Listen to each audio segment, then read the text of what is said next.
Friends, you are in for a treat because in a few moments I will be joined by my dear friend Yancy Weidman Richmond, who is a Dove Award winning artist. Friends, she is here today to talk to us about getting back to the heart of worship. How do we create environments where our kids can really encounter the presence of God?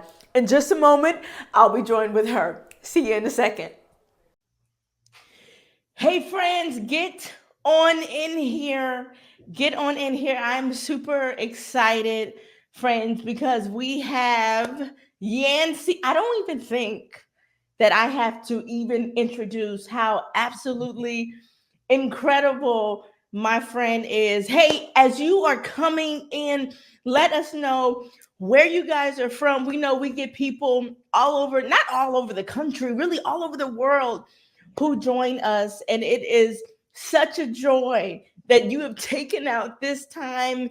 We do not take it lightly that you have taken out this time on the weekend, on a Saturday, no less, to really get filled up and filled up you are going to get. So I'm going to welcome you to the Wake Up Call virtual gathering for children's ministry workers. And if I had to start an event, come on, y'all. You knew I had to get Yancy to kick us off today. My incredible friend. Listen, we are starting off talking about getting back to the heart of worship. And I can't think of anybody better to get on here, to pour into our spirits, to remind us of the importance of worship and what that really looks like. It's not just making up movements and forcing the kids to sing and dance while leaders and their backs are up against the wall, but really, how do we disciple kids through worship? It is possible.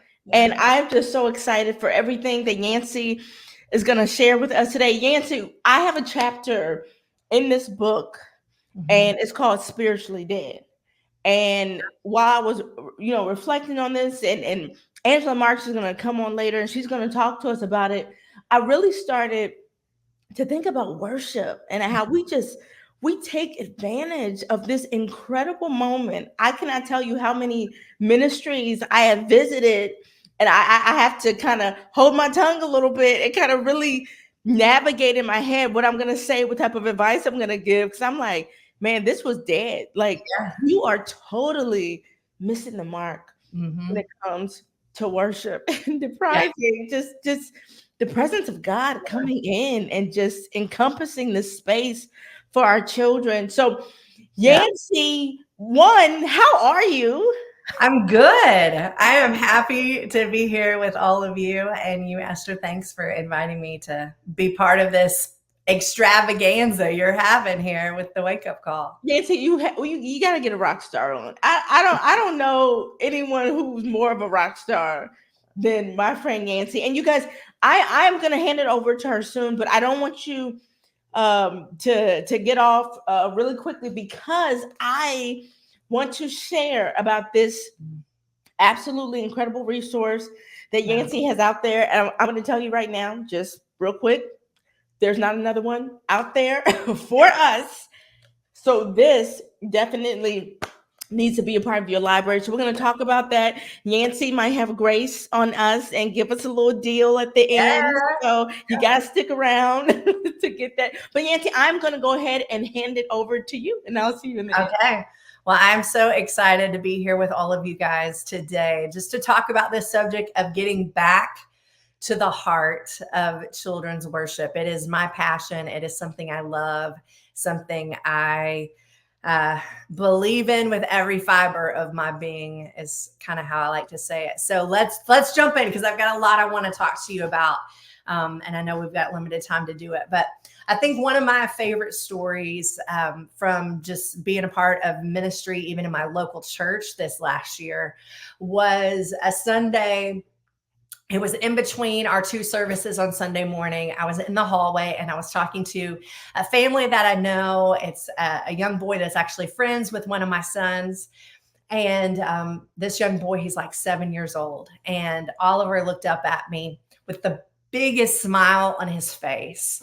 And I had been serving in our worship band that Sunday morning, being the music director. And um, Oliver looked up at me and he had a smile on his face and he said, I felt God's presence today in worship.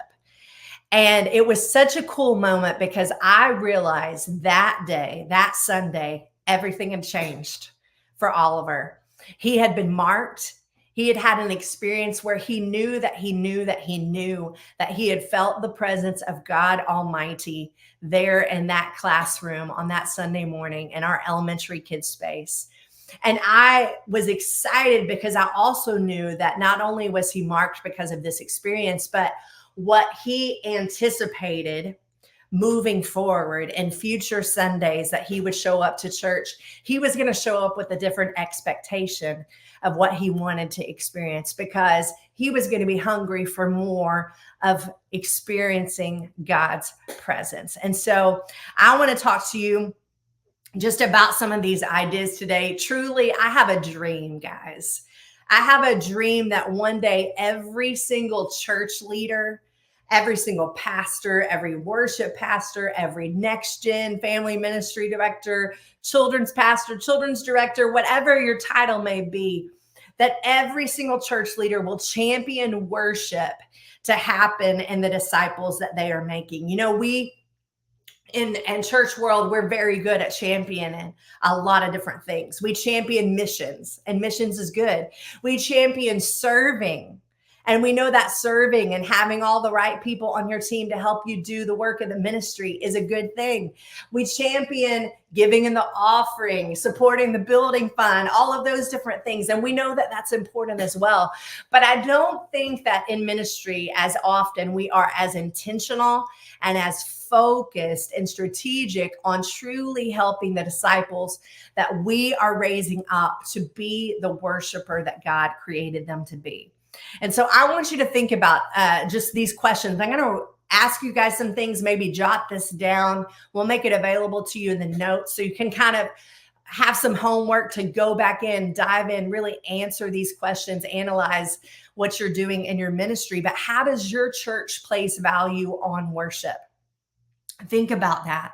How are they intentional to use worship to help raise up Christ followers?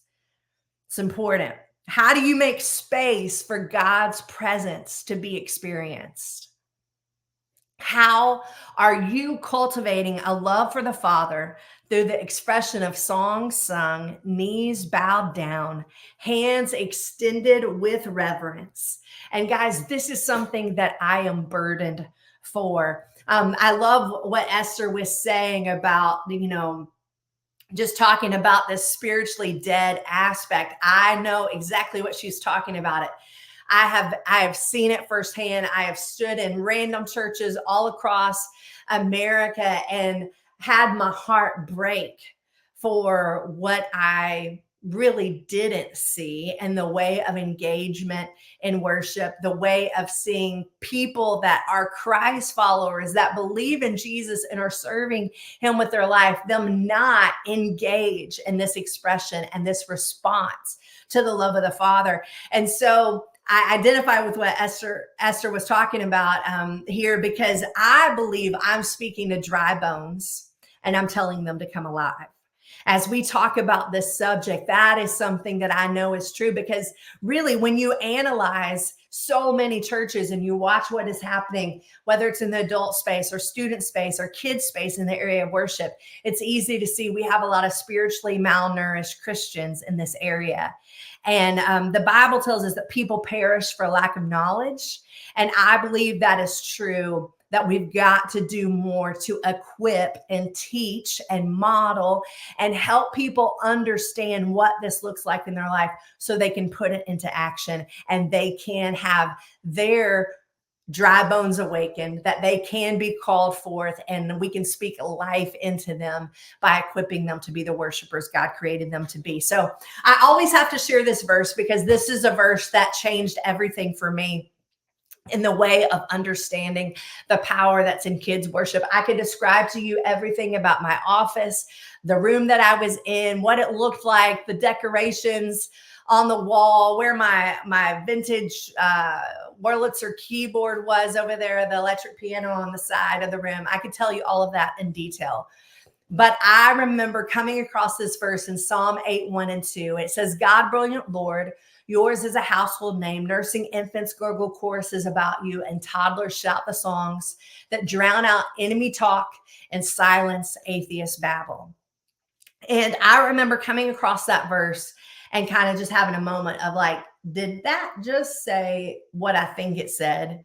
Let me rewind the tape. Let me back up, read that through again and process it. And it really did say those things, that the praise of even young children, those toddlers, those preschoolers, them shouting out and singing a chorus of how great is our God, our super wonderful God, can make the people I know in my life that could even have that atheist label attached to their name actually stop in their tracks and believe that God is real and all the things that we know he is. That excites me. And so that has changed my perspective from that day until now. And it's just continuing to grow more intense all the time. But I want to talk to you guys a little bit about this idea of worship discipleship. We don't often hear those two words put together, but they belong together. I believe they do. I'm one of those people, I love to look up words in the dictionary, okay? Because sometimes I think we start using a word, we think it means one thing. And when you actually take the time to look it up, you sometimes realize like, oh, actually the definition is a little bit different than how we've been using that. So I just want us to focus in. So if we look up the word worship in the dictionary, it is reverent honor and homage paid to God or a sacred personage, to any object regarded as sacred, to render religious reverence and homage to. So we know we want to give reverence, we want to give honor, we want to give the praise that is due to our God. If we look up the word discipleship in the dictionary, it means the condition or situation of being a disciple, a follower, or a student of some philosophy, especially a follower of Christ. I love that in the dictionary, when you look up discipleship, it knows disciple goes with the story of Jesus. That is exciting to me. And so in my own words, if I kind of take this word of worship and I take this word of discipleship and I put them together and I kind of mix together those definitions, I believe that it looks like the study, the practice, and the discipline of giving reverent honor to God. And so another question for you, and these questions are your homework. Is that how you would define your VBS worship? As the study, the practice, the discipline of giving reverent honor to God. Is that how you would define the songs you sing on Sunday mornings in your kids' ministry classes? A more simple description, as I've processed more and more just what I do and describing the music that I write and make and record. Another definition of this could be to help kids fall in love with Jesus. I believe this is the heart of worship in children's ministry, is to help kids fall in love with Jesus one song at a time. And I believe it's possible in every single one of our ministries. Something I like to say is that it is time to stop just doing songs and start leading worship in our children's ministry. And those are two different things. They might kind of sound similar on the surface, but let's talk a little bit about what the differences are between these two things. So doing songs looks like just checking a box that you did worship today. Okay, so we know this is where a lot of you guys are sitting. You have your planning sheet. You might even be using Planning Center. You got on there 2 songs here, 1 song there, whatever it may look like. And you're walking away just going like, yeah, we're doing worship, like we're having worship in class. But all it really looks like is just a few slots on your planning sheet, and you're not being intentional in that area. Doing songs looks like planning what songs you're going to sing on Sunday morning while you're standing in your tech booth. Okay. I kind of joke and say it's like playing Russian roulette with like what song you're going to sing, where you're just kind of like, what sounds fun today, and ask random people that are walking by, what do you want to sing? Guys, I believe God wants to speak to us about what our kids need, about what's going to go best with our lesson. He knows the details of where everybody is at, what's been going on in their week, what's going on with their family, their friends, all the things. And I believe God wants to speak to us, even in the area of planning out the songs that we're going to sing. Doing songs looks like not introducing any new songs since VBS last year. Okay, guys, that's been 9, 10, 11 months ago now. And if you haven't done anything new since then, that's also why things might feel a little bit stale and even a little bit dead in what you're doing. Singing songs without any instruction or practical knowledge given of what worship is so that your kids can understand and grow. That is just doing songs in your children's ministry. If you only have nonstop motions in every song you sing from start to finish, every single song, my friends, that is just doing songs. That is not leading your kids in worship. But let's talk about leading worship and what that looks like. It looks like taking the time to actually pray about and plan your worship set at minimum the week before, okay? Several weeks before, if you're really getting your ducks in a row, okay? Thinking about where you want to take them on a journey. Every worship set is a journey. It can have highs, it can have lows, it can have all the in-betweens.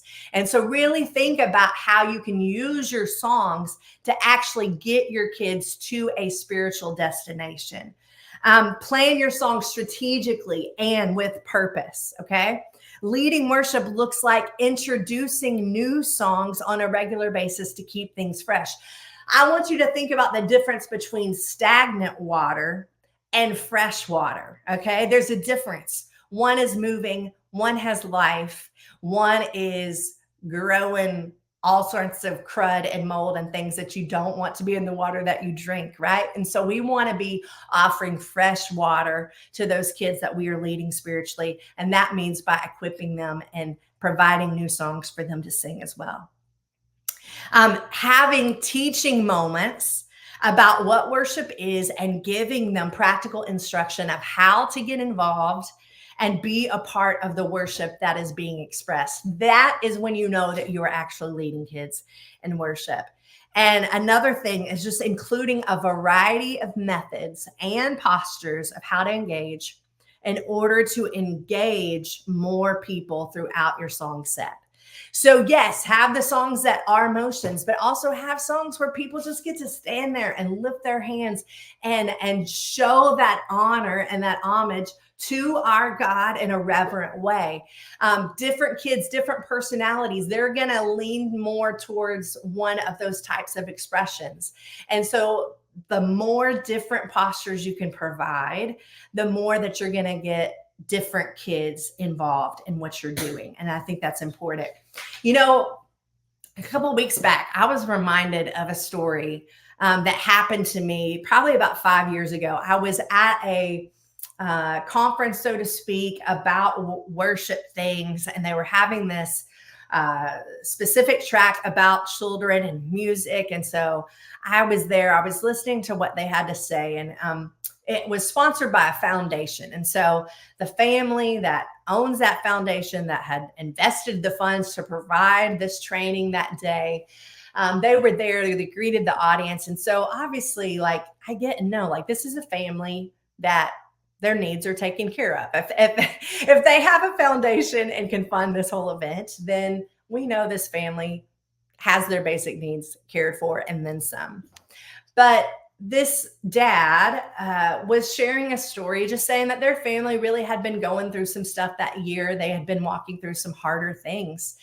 And his daughter, who goes to a Christian private school, one day had commented to him, "All the songs that we sing in chapel are about being happy. How do I go to God with my pain?"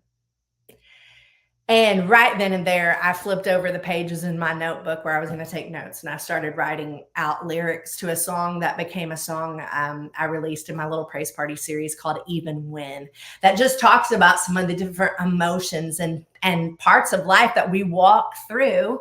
But it encourages people that even when those things happen, we can run towards the Lord and seek Him.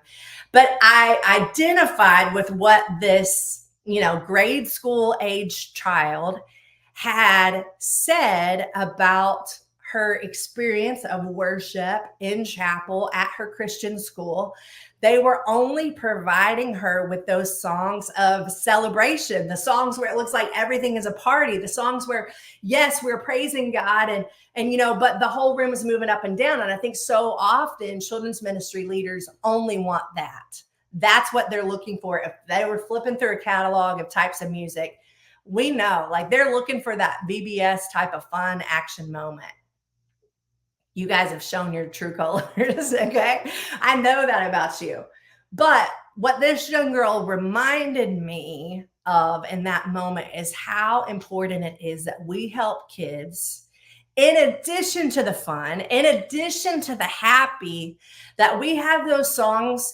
Maybe it's every week, maybe it's every other week, but it's something that's going to show up. It's something that's maybe a little bit more serious. It's something that talks about some of the hard things that are going on, but still has the faith and the trust that God will move, that He will be a way maker, that He will, give us the victory that we need in every situation. And I think when we're not having songs like that within our sets, we're really doing a disservice to our kids. Because as we're training them in all the spiritual disciplines that we're trying to train them in, we need to help them learn the pathway of running to the Father in everything that they face. And I believe that is so important. I wrote this down recently, just about this thought, and that is, there is no age restriction in the heartaches of life. You have kids that are going through stuff. It might be mom and dad splitting up. It might be a foster care situation. It might be that grandma has an illness, a disease, and they're scared and they're worried. It could be that a parent lost their job and they're worried about, are they going to have a place to live? Like, there's real life stuff that your kids are going through. Equip them, help them go to God with those needs and experience the presence and the peace of God and the comfort that stirs up their faith to know they can trust Him. They can trust Him even when it's hard. I believe that this is the heart of worship in children's ministry. As I kind of wrap up with you today, I remember a conversation last summer. There was a camp I was leading worship at for preteens. I was in Texas. And I was talking to this preteen girl. She had come up, I believe it was the last night of camp. So we were like 3 days in at this point. And she was honest with me. She was like, at the beginning of the week, I was not excited about worship. Like, it was not what she was there for. It's not what she was looking forward to as part of the services we were having. But, in every session of that camp, I just started drawing a box around the idea of worship. And I started helping give them definition to what worship is and what it might look like in their life and how they might participate, what a step might look like in their life. And just, making the outlines of the box darker and darker where they understood what it was, but just equipping them and giving them information and knowledge and revelation about it. And that night, on night 3, what would have been session 5 of camp, she had told me that she had taken part and she had lifted up her hands. And she had a smile on her face as she was talking to me about it. And it was like the light bulb had gone off for her. And I realized something that night, that there had been a transformation in this preteen girl's life. Her understanding changed. And because her understanding and worship changed, her actions changed. Because her actions changed in worship, her experience in those moments changed. Because her experience in worship had changed her life, her walk with Jesus had been changed. And my friends, this is what we've got to do. Our work will not be done here on earth until Psalm 150, verse 6 is accomplished. Let everything that has breath praise the Lord. And lastly, I just always like to encourage leaders in this way. I believe in your ability to hear God's voice. I hope that today, as I was speaking, you heard something that you know God's leading you to do. Maybe you jotted it down as a note. It's something that He's telling you, hey, try this, share this. I believe in your ability to hear God's voice. And so I encourage you today, just talk to Him. Talk to Him about your situation. Talk to Him about the struggle. Talk to Him about the people you need, the equipment you need, the budget you need, the personnel, whatever it is to help you in this area. Talk to Him about it. But I know that you are a child of God and you can hear the voice of our Father. And so lean into that, because I know that there is so much more than what we've been experiencing in this area of children's worship. And so thank you guys for letting me share. Esther, thank you for letting me come on today. Oh, absolutely. Yancy, this was just so incredible. I love this idea that you introduced to us just about the purpose of worship. You said taking them on a journey to get them to a spiritual destination. And how often in the motions of ministry are we kind of not doing that? I think that a lot of us who are watching today and those who may watch later, that a lot of us, that's kind of a convicting, like sticking point Yeah. to us, because it's easy for us to hit play. I loved how you mentioned hey, I've been guilty of the planning center Yeah. debacle with, Yeah. hmm, let's put in these two fun songs. But just Yeah. this idea of stagnant, stale water versus fresh water. Are we giving them fresh water, these Yeah. children that God has entrusted into Yeah. our care, to point them to Him? Are we doing that? So I love this. Yancy, before you get off, I want you to talk about Sweet Sound. Yeah. Guys, my book is kind of bent up a little bit because That's I've read good. it multiple times. That's good. I like that. I have to sometimes I have to come back in here Yeah. um, and remind myself when I lose sight of things, when it comes to the motions of ministry, or the busy schedule, or some of Mhm. you who are watching today, maybe you're bivocational and you're trying to juggle a children's ministry while working another job, whatever it is. Mhm. This book has just been just so critical to the way we lead in our church and how we lead our children. Yancy, share your inspiration with this. Well, I realize uh, I knew that God was telling me it was go time to write the book. Like, I had known for a long time there wasn't stuff to equip leaders in this Yeah, space. But, sometimes there's just only so much time. And I just had not yeah, felt that green light. And I just got to a point where I knew God was giving me time on a silver platter to make it happen. yeah. And it was go time.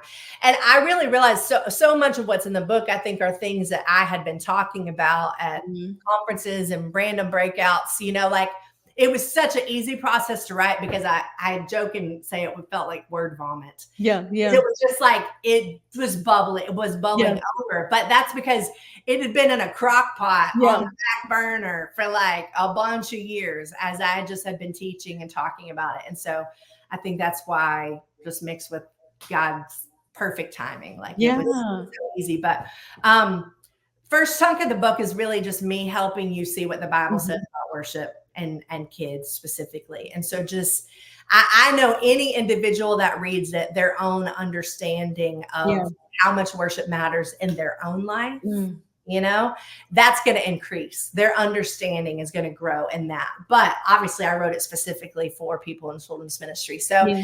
then we kind of get into talking about asking questions as a church. What Mm. kind of worshipers do we want to grow in our church? Like, what do we wish Yeah. adults knew about worship when they're arriving in that space in our ministry? And just encouraging to talk about that as a staff and other team members, really define that. I love to look at David when it comes to leading worship. So we dive into that for a series of things. And then really the last third of the book is just lots of practical, topical things. So there's a chapter about preschool worship. There's a chapter where I talk about planning out your worship sets. There's a chapter we talk about teaching new songs. A couple chapters I spend talking about motions and just what our motives are for that, but also equipping you of how to do it well when you're doing it. Just lots of topical, practical things into action. So, and I know some people are like, I don't like to read. I got your back, because there's an audiobook version as well. Which I have also listened to. So it's really been 3 times for me. I will read you the audiobook as well. 6.5 hours of your life. I know that's how long the files are. But if you need me to read it to you, I got your back. So everyone's excuse as to why they can't experience this is over, because we've got the print books, the ebooks, and the audiobook as well. And if you're wake up call virtual gathering people, enter Esther on my website at Yancy Ministries. You can go to yancyministries.com/sweet-sound to get directly to the book. But if you enter Esther, you'll get 20% off it, or even the Heartbeat curriculum is another amazing thing. It's guys, can I say I love the Heartbeat curriculum. Yeah. So we did that in our kids ministry. Yeah. And it was incredible. But honestly, I'm like, man, we need to take this and force all of the grown-ups and the entire children. I had a senior pastor back in COVID, and he did it for the whole church, which I loved. You know, they were like online, they were doing that thing, and he just used the Heartbeat curriculum to teach his whole church. I mean, the meat of what's there applies to any and all of us. And so absolutely, I've even heard of some student ministries that like took it, and you know, it's like skip a video, you know, skip an element if that doesn't make sense for your age group, but the core of what's being taught there applies to all of us. Absolutely incredible. You guys, this book is priceless. You need this. Yeah. That's a huge 20% is a huge deal. Yeah. I would pay the full price, because 3 times over, because of how incredible this resource is. So if this is not already a part of your library, you need to get it, and don't just stick it on the shelf in your library, but actually open it up. Yeah. Download Audible if you need to. If you struggle with reading the pages of a book, been there. But Yancy, thank you so much for hanging out with us and for kicking this thing off. You guys, you do not go anywhere. We have so much more, just incredible voices here today. I'm just so inspired already with my gorgeous rock star friend Yancy. And I know she has inspired you today on this Saturday morning. So stick around, you guys. Go ahead, grab your coffee, tea, whatever you need to do. You're going to hear me say that a lot today. Take a quick 5-10 minute break and meet us back here on the Children's Ministry Moving Forward page. And we will see you in a little bit. Thanks, Yancy. Thank you, Esther.